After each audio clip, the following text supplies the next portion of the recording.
신약성의 로마서입니다.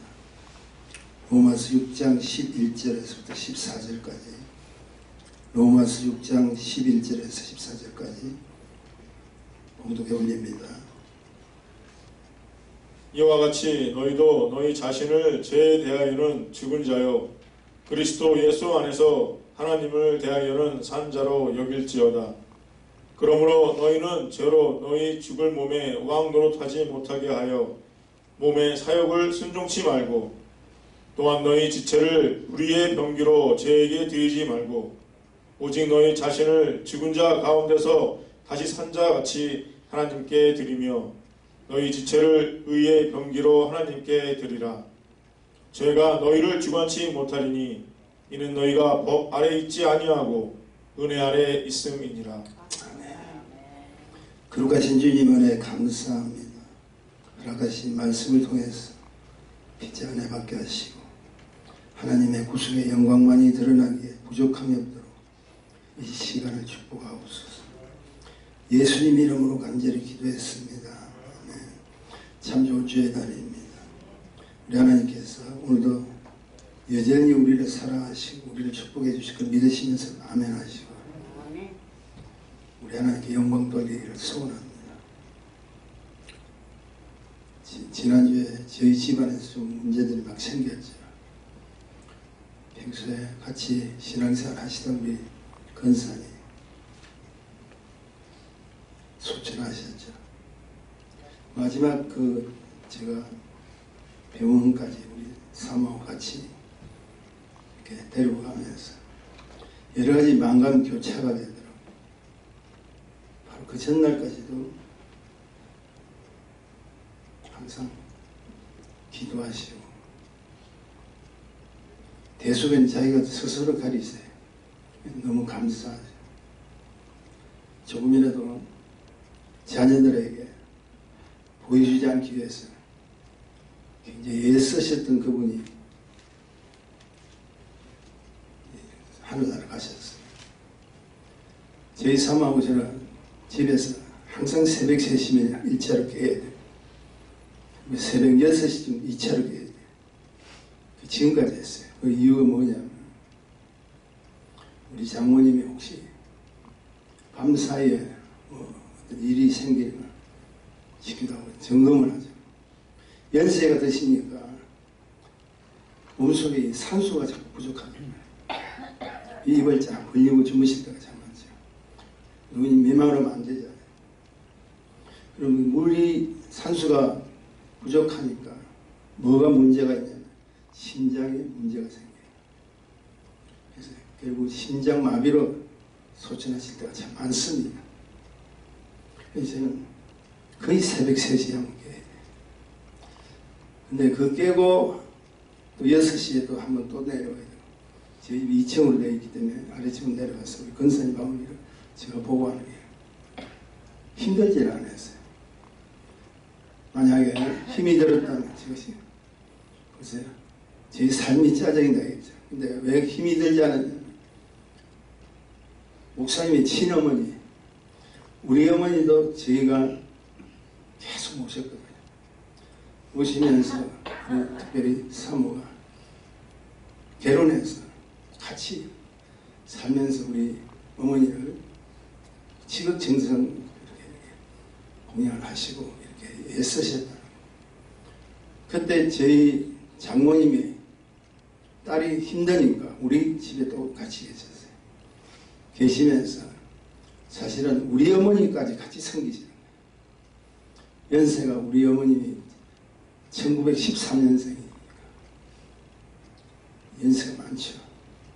그러니까 시계에서 며느리하고 그 며느리 어머니하고 같이 저희 어머니 섬기는 거죠. 그걸 제가 항상 잊지 않습니다. 그러니까 저도 우리 장모님을 그렇게 섬겨야 되는 거예요. 한 번도 제가 불평해 본 적이 없어요. 사역 자체가 바쁠 때가 있으니까 좀 힘들 수는 있지만 거기에 대한 그거는 너무나 감사했고요. 좋았습니다. 지난주 수요일날 조금 심각하더라고요. 제가 아침에 내려오니까 그 힘이 쫙 빠져버려요. 제가 심각하게 알고 우리 집사님 같이 불러가서 병원으로 제가 뛰어갔죠. 병원에 가기 전에 이렇게 싣고 가는데 몸이 벌써 처져 있더라고요. 병원에 갔습니다. 가서 검사를 이렇게 하면 산소가 부족하다.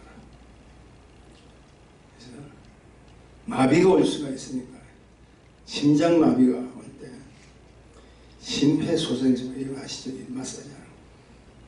그걸 해도 되겠느냐? 그것도 묻더라고요. 그래서 지금 할 수 있는 거는 다 하세요. 그거 못해서 어렵고 이러면 안 되잖아요. 그렇게 저희들 했는데 그 다음날 목요일이죠. 심장마비가 오셨어요. 심장마비 오시면 가셔야 되는데 심폐소생술 그 의사가 막 달라들어가요. 극적으로 깨어나셨어요. 1차 사셨죠. 그리고 가족들을 다 만나게 하는데 전체가 다 왔다 하죠. 병원에 요즘 같이 못 들어갑니다. 한 사람씩 들어가야 되는데 2사람까지 허락해 주더라고요. 그래서 저희 가족들이 다 와서 순서대로 이렇게 들어갔죠. 들어갔는데 막내 아니죠. 우리 그 장모님의 장손이 되죠. 큰아들의 아들이 장손이잖아요. 그 손자만 못 왔어요. 자기가 하는 일이 있으니까. 근데 그 손자도 마지막 우리 제가 쪽에서 장손이 도착했어요. 다행히 도착했어요. 그리고 7시에 그 우리 장모님 모시고 마지막 우리 가족이요. 나오는 순간에 7시 7분에 돌아가셨어요. 제가 왜 이런 이야기를 하냐면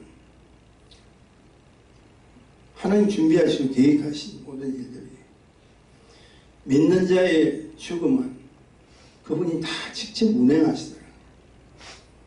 마지막 그 장손이 오기를 기다렸는데 그때까지 계시다가 장손이 딱 떠나고 났는데 7시 7분에 7시 마치고 나오면서 7시 7분에 소천하셨다. 96세입니다. 믿음의 한 권사님을 통해서 전능하신 하나님이 살아계시고 제 장모이기 때문에 그런 것이 아니라 제가 다시 한번 확인하게 되죠. 저는 목사이기 때문에 수많은 성도의 죽음을 제가 직접 보게 되잖아요. 성도의 죽음만은 꼭 기억하십시오. 하나님이 직접 운행하세요. 직접 인도하세요. 왜 그럴까요? 변화를 받았기 때문에. 변화를 받았기 때문에. 로마서 12장 2절에 보니까 너희는 이 세대를 본받지 말고 오직 마음을 새롭게 함으로써 변화를 받아서 하나님이 선하시고 기뻐하시고 온전한 것이 무엇인지를 분별하더라. 변화받지 않으면 안 됩니다. 변화는 어떻게 받나요? 가만히 있으면 변해지는 거예요. 나를 변화시켜 주신 창조주 그분이 내 안으로 들어오셔야 변화가 돼요. 그분이 내 안에 들어오셔야 그분의 뜻을 알게 되고 그분이 원하는 길을 알게 되고 눈이 떠져서 하나님 기뻐하시는 축복이 무엇인가를 알게 된다. 변하지 않으면 하나님이 선하시고 기뻐하신 뜻이 무엇인가를 모르잖아요. 우리 마음속에는 항상 자신의 생각과 마음과 행동까지도 우리 스스로 할 수 없어요. 변화를 일으키신 그분이 들어오심으로써 변화라는 사실을 돌려버리는 거예요. 이렇게까지 했던 그 자리를 돌려버려요. 어느 쪽으로? 하나님 쪽으로 돌려버려요. 그것도 확실하게. 그렇다면 왜 그렇게 해야 합니까? 왜 변화를 받아야 합니까? 그게는 충분한 이유가 있습니다. 오늘 보면 11절 다 같이 읽어볼까요? 11절 이와 같이 너희도 너희 자신을 죄에 대하여서는 죽은 자 그리스도 예수 안에서 하나님을 대하여 산자로 여길지 이와 같이라고 했죠. 이와 같이라는 건 뭐예요? 분명하게 그 앞에 배나를 받아야 될 근거가 있다는 거예요.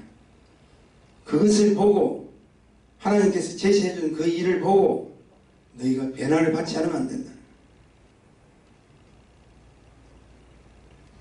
이와 같이 분명하게 너희가 변해야 될 이유가 무엇인가. 주님 안에 들어오지 않으면 우리는 변할 수가 없다는 거예요.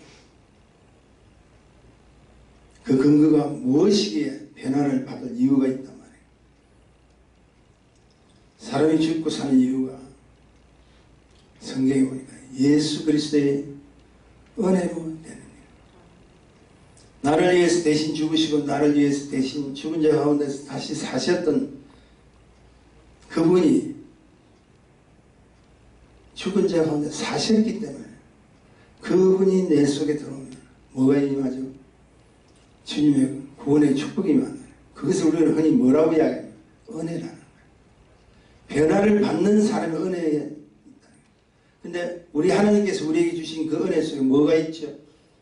우리를 향한 하나님의 모든 것이 다 들어있다. 몽땅 다 들어있다. 그러니까 한마디로 우리가 은혜 받았습니까? 할 때 은혜 받았다고 우리가 우리가 고백할 수 있다면 가장 중요한 하나님의 그 은혜 때문에 하나님의 것이 다 들어와버려요. 저 놀라운 사실은 그분이 들어오니까 죄가 사라져버려요. 저 여러분 아시다시피 하나님 가까이 갈 수 없는 자예요. 이제는 단절된 자예요.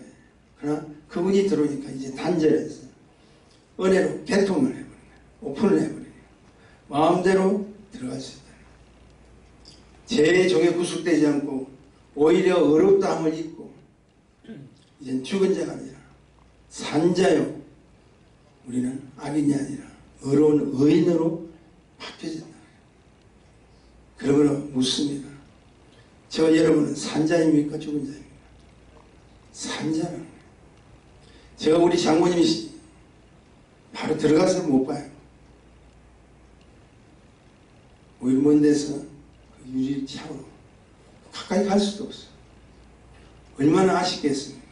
우리 사모는 같이 들어갔지만 자기 친어머니잖아.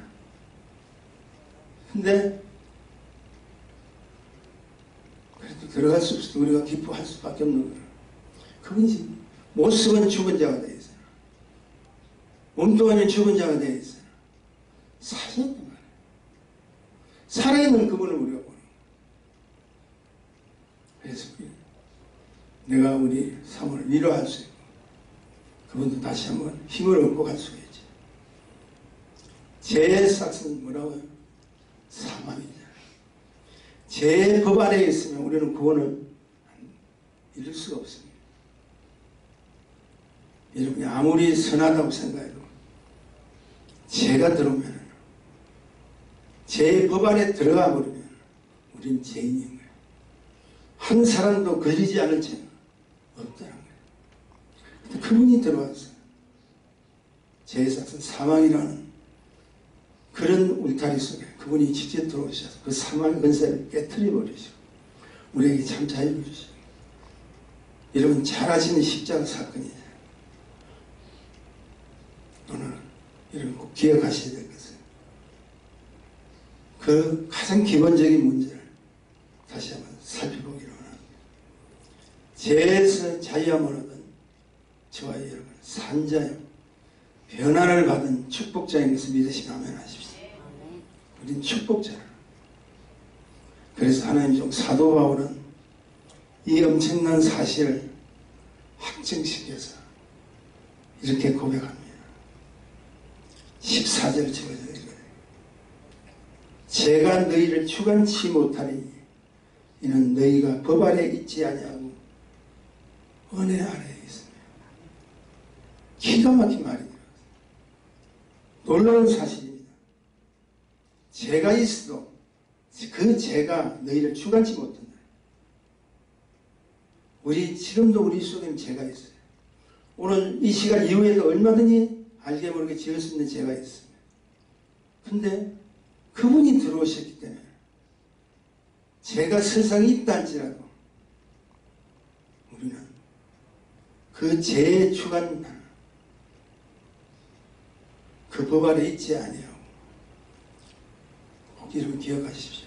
은혜 안에 있는, 은혜 안에 있다. 그 은혜를 뭐라고 그랬습니까? 제가 예수님이 우리에게 주신 몽땅 축복이 그 은혜 속에 있다. 그 은혜를 받았기 때문에 아무리 죄가 있다 할지라도 다시 한번 회개의 기회를 주시고 우리를 잠잠케 하시고 축복해 주셨다. 우리 신분은, 우리 위치는, 우리 모든 것은 은혜 아래 있는 자인 걸 믿으셔야 돼요. 만약에 누가 물으시면 당신 누구입니까? 라고 물으시면 저는 은혜 아래 있는 자입니다. 고백하셔야 돼요. 당신 지금 무슨 일을 하고 당신 직업이 무엇입니까? 나는 은혜 아래 있는 하나님의 일을 하는 사람입니다. 당신 위치가 어디입니까? 라고 물으신다면 은혜 아래 있는, 아무리 육체적으로 죽은 시신을 본다자 깊은 거야. 쉽게 얘기해서 우리의 기도를, 우리 사모와 저의 기도를, 우리 가족들의 기도를 응답해 주셨어요. 그 기도가 무엇인지 아세요? 고통 없이 한 이틀 안에 만약에 하나님께서 불러가시면 고통 없이 부르게 한다. 고통 없으죠. 얼마나 강하. 거기다가 그 영혼은 산자잖아. 살아있다. 그러면 이제는 죽어도 산자예요.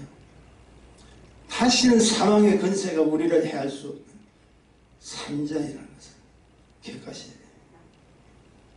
그러므로 죽음의 결론은 결코 우리를 두렵게 할 수 없습니다. 반면에 제가 여러분에게 부탁합니다. 산자는 산자이기에 산자답게 사시라는 거예요. 그럼에도 날마다 아시지만 뭐 때문에 죽겠네. 그냥 육체적으로 하는 말이 있잖아요. 집에 들어오면 우리 얼마나 수고들 많이 하셨어요. 피곤해서 죽겠네. 힘들어서 죽겠네. 근데 그렇게 하지 마십시오. 실제로 일어납니다. 30년 동안 식사 시간만 빼고 사업장에서 온종일 퇴근 시간 전까지 온종일 서서 일을 한 성도가 계셨어요. 거의 한 30년. 그러니까 쉬는 시간 빼고는 다 서서 하루 종일 서서 일을 했는데 피곤하지? 힘들지 않습니까? 물으면 아니, 우리가 봐도 힘든데 그분은 하나님 앞에, 하나님 주신 이 자 앞에 하나님 기뻐하시는 일을 하는데 제가 왜 피곤합니까? 육체적 피곤하죠. 힘들지요. 근데 그 부분에 뭐가 바뀌었죠? 생각과 마음이 바뀌어버렸다. 왜 피곤하지 않습니까? 피곤하죠.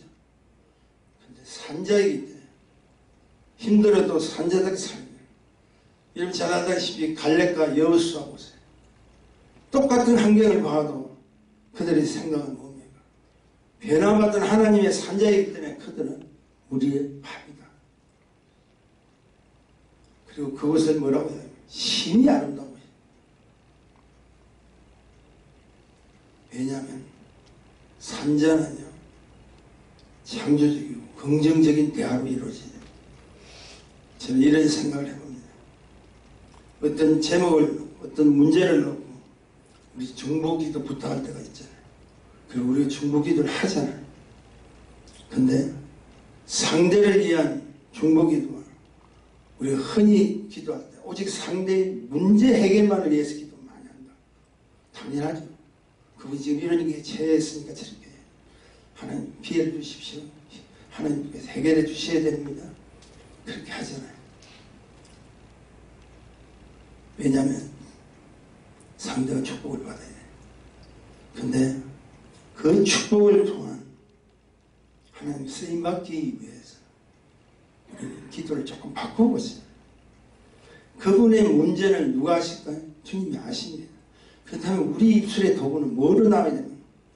그분의 문제 해결을 하려는 위해서 하는 것이에요. 하나님. 그분의 삶을 통해서 하나님 영광된 도구가 되게 하소서. 그분의 문제 해결을 통해서 하나님께서 기뻐하신 하나님 일을 하는 축복적이에요. 그러면은 하나님 필요한 사람이 되게 기도하고 도와주고 그분 자신도 필요한 존재가 되기를 원해서 기도한다. 하나님께서 고쳐주지 않을 이유가 없고 문제 해결해 주지 않을 이유가 없잖아요. 하나님 영광은 예수님밖에 없어요. 근데 우리는 사사건건이 필요하지만 구체적으로 필요하고 기도의 제목도 필요하지만 오히려 그 창조적인 이야기보다는 지금 현재 나 앞에 닥친 문제만 놓고 기도할 때가 많다는 거예요. 기도하십시다.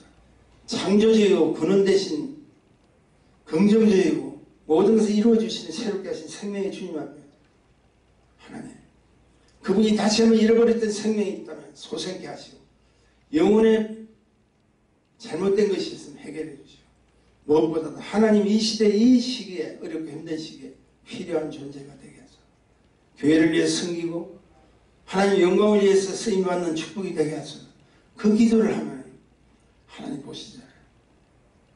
하나님 필요한 존재가 되면 채워서 축복을 몽땅 들여서라도 문제가 해결되는 거 기억하셔야 돼요.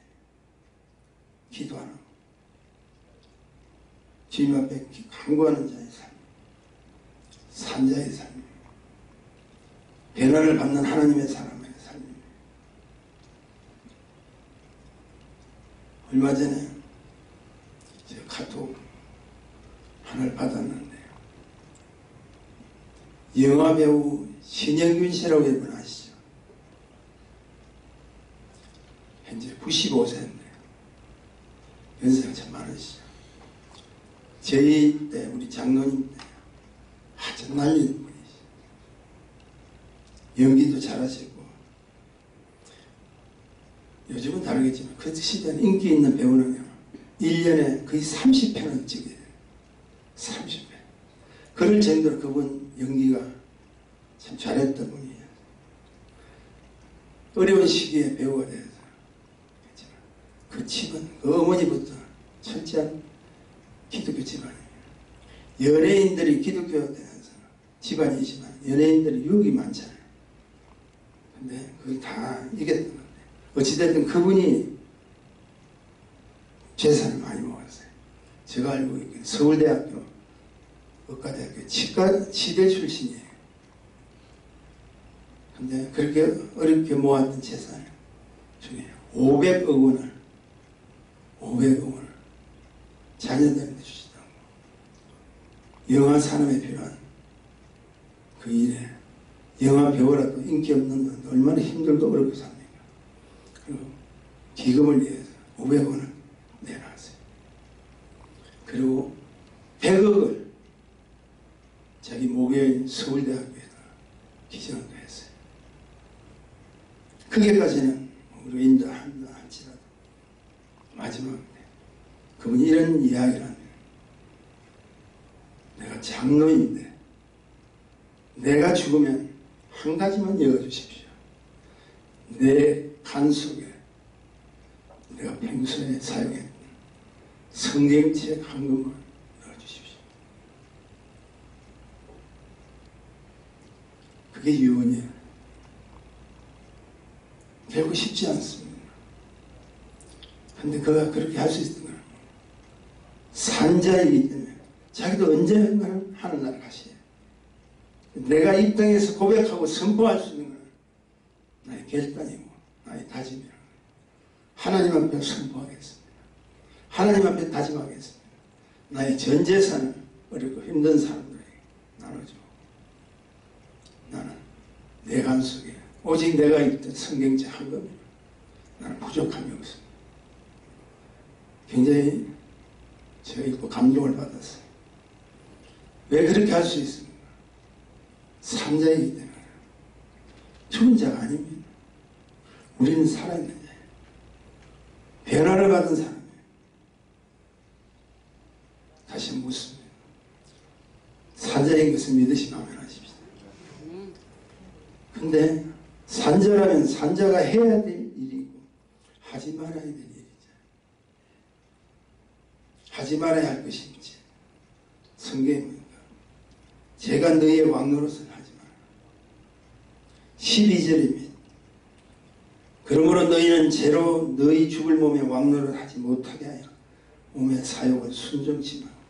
한마디로 뭐냐? 죄에 이끌려 가지 마라. 죄의 유혹에 빠지지 마라. 하나님께서 기뻐하지 않는 그 일을 하지 말라는 거예요. 산자가 하지 말아야 될 일. 근데 산자가 해야 될 일이 있습니다. 13절에 있는데 쓰임 받는 도구가 되어야 된다. 13절 제가 또 읽어드릴게요. 또한 너희 지체를 불의의 뱅기로 죄에게 들이내지 말고 오직 너희 자신을 죽은 자 가운데서 다시 산 자같이 하나님께 드리면 너희 지체를 의의 뱅기로 하나님께 드리라. 산자이기 때문에 다시 산자같이 하나님께 드리면 너희 지체를 의의 뱅기로 하나님께 드리라. 이게 우리가 할 일이에요. 그 의의 뱅기로 쓰임받기 위해서 오늘도 이 시간에 왔잖아요. 성경에는 하지 말고 하라고 왜 이렇게 이야기합니까? 하지 말 것은 하지 말고 해야 될 것은 왜 하라고 이야기합니까? 하나님의 사랑하는 그 자녀는 꼭 기억하십시오. 구별되고 더 큰 축복을 주기 위해서 하나님께서 그렇게 하신다. 어렵고 힘드시죠? 그럴 때 우리는 뭐합니까? 산자이니까 기도하죠. 어렵고 힘드시죠? 산자이기 때문에 예배에 참석하죠. 육체적으로 힘들어요. 이민생은 얼마나 지치고 고납니까? 그래도 산자이기 때문에 변화를 받기 위해서 그리고 구별시키기 위해서 하나님은 오늘도 이 시간에 저와 여러분 이곳에 불러주셔서 구별시켜버린다. 우리 세상인이 아니라 죽은 자가 아니라 변화받은 하나님의 사람이기 때문에 더 큰 축복을 주시기 위해서 이 자리에 불렀고 이 자리에 하나님 말씀을 통해서 우리에게 뭘 주시겠다? 복을 주시겠다. 결국은 뭘 이야기합니까? 사랑하기 때문에. 저와 여러분은 감사드려야 돼요. 사랑하기 때문에 주고 싶어요. 사랑하기 때문에 채워주고 싶어요. 사랑하기 때문에 자기의 하나밖에 없는 아들까지도 이 땅에 버리셔서 우리에게 주시다.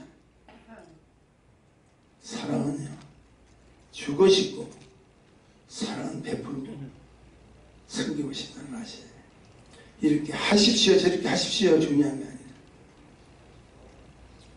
그동안 아까도 좀 말씀드렸지만 수고 많은 우리 사모에게 참 감사를 드립니다. 그래서 이번이 끝나고 나서 어저께인가요? 제가 이렇게 이야기를 했어요.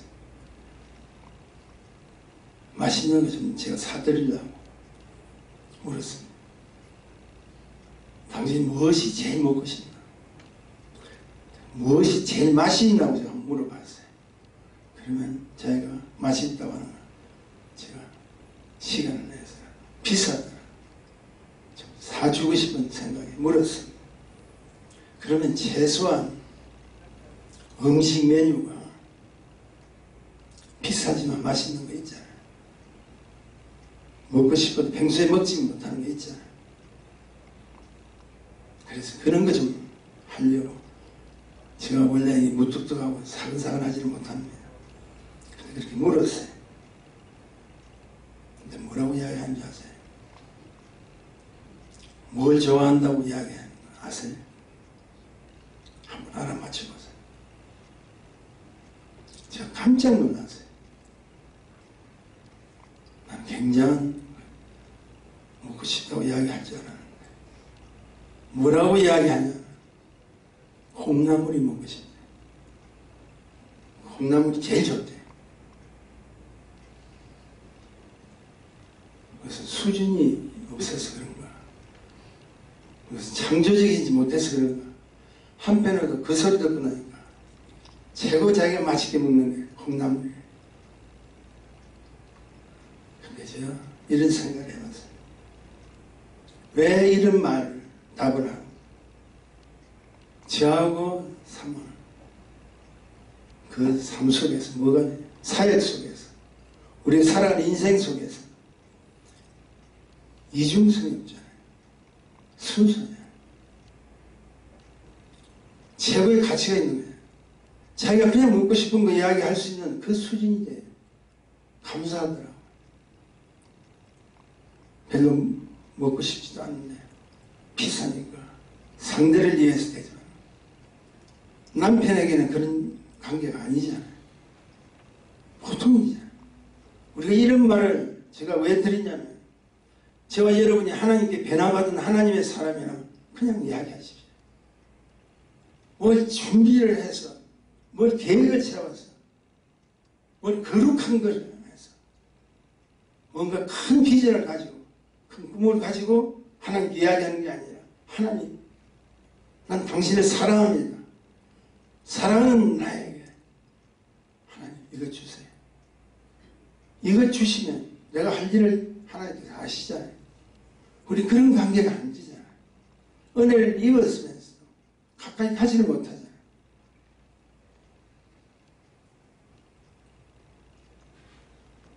저와 가족과의 관계 속에서 일어나는 거죠. 우리도 하나님과의 관계 속에 동일하게 이런 일들이 일어나야 된다. 더 쉽게 갈 수 있는 분, 더 가까이 갈 수 있는 분이 그분이시라.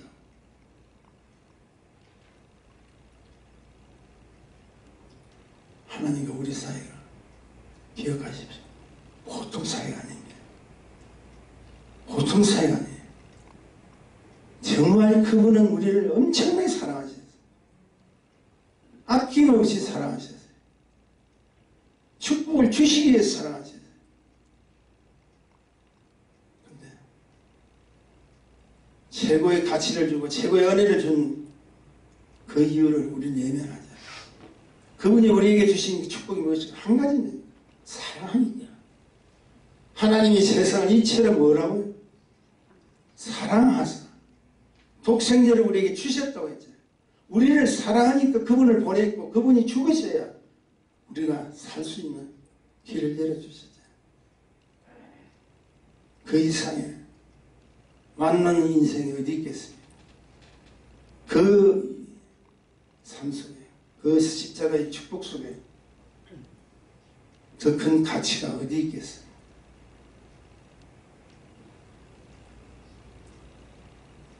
변함이 없는 사랑. 저와 여러분 이렇게 생각합니다. 변함이 없기 때문에 오늘도 이 자리에 와서 앉아 계시는 그것은 특별한 하나님의 축복입니다. 말씀하십니다. 산 자는 변화된 자. 변화된 자의 가장 가치 있는 인생이 이거 하나만은 잊지 마십시오. 우리는 당신의 은혜 아래 사는 자입니다. 은혜 안에서 힘들면 하나님 당신의 은혜 속에 다시 적기를 원합니다. 어려우면 아버지 당신의 은혜 속에 다시 한번 거하기를 소원합니다. 은혜 안에 사는 우리의 본분은 산자요. 산자는 변화받은 자요. 믿음의 사람인 걸 기억하시고 산자답게 당당하게 살아가는 주님 오시는 그날까지 나아가는 저와 여러분이 되시기를 간절히 축복합니다. 거룩하신 주님 은혜 감사합니다. 허락하신 우리의 삶 속에 하나님께서 직접 개입하지 아니하셨다면 우리는 소망도 없고 천국을 바라볼 수도 없지만 하나님께서 함께 하시기에 은혜 위에 은혜를 허락해 주신 걸 믿습니다. 당신의 그 은혜가 있기에 오늘도 우리는 이 자리에 나올 수 있고 하나님의 허락하신 말씀을 청종할 수 있게 하시고 감사합니다. 당신의 그 은혜 때문에 우리는 가장 가치 있는 하나님의 사람인 것을 믿사오니 주여 오늘도 함께 하시고 축복하옵소서. 예수님의 이름으로 기도했습니다.